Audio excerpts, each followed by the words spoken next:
Premier Scott Moe is on his way to Ottawa, returning from a recent trip to China and Japan. He's back from that trade mission, focused on trying to remove or at least reduce tariffs on Canadian canola. Our next guest is the leader of the opposition in this province, Carla Beck. Thank you so much for being here on a brand new set.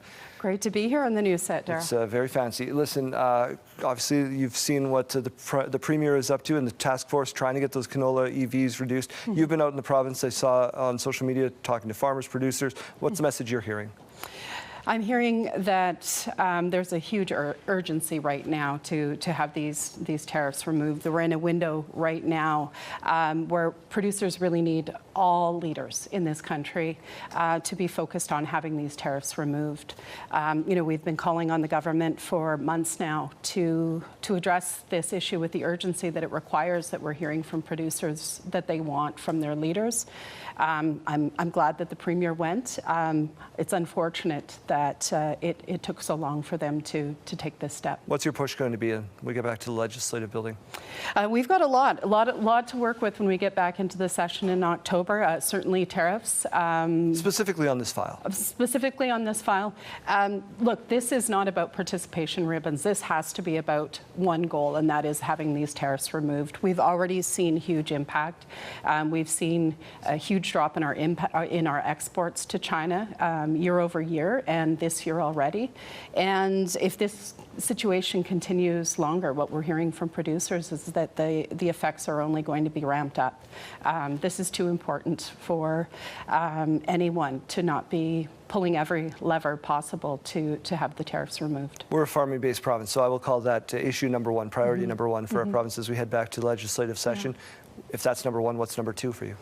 You know, many of the concerns that I don't think will surprise people. Cost of living continues to be a concern for people. We're going to see a number of private members' bills. I've had our MLAs right across the province talking with people, not only about what the problems are, but some of the solutions. We're going to be bringing a private member's bill forward to address some of the issues with our highest in the country rent increases over the last 7 months. Another one was to deal with ER closures. That's right.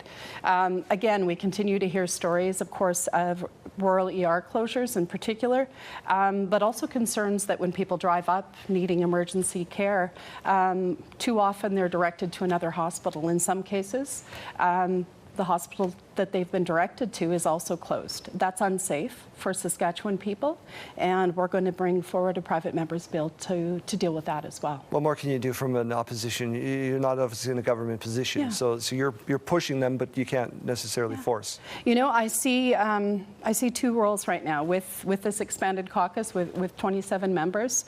We're able to bring forward private members' bills, but we're also going to continue to talk with people in this province and show them that after 18 years of the Sask party government, that they can see with their own eyes. We've seen many concerns go unheeded to see this government ignore them. You've been very critical, but can you guys work together to get some of these things done? You know what? Is that possible? If there is a role for us to play in some of these issues to reduce costs for Saskatchewan people, to see tariffs removed, you bet. This whole team is focused on not only fulfilling our role as the official opposition, but to deliver results for Saskatchewan people. And will they work with you? I hope that they would. These issues are too important. They impact people in this province, and I think that's what people expect of their leaders. Ms. Beck, thank you, and good luck when you get to the session. Thank you, and congratulations on the launch. Thank you. Appreciate that.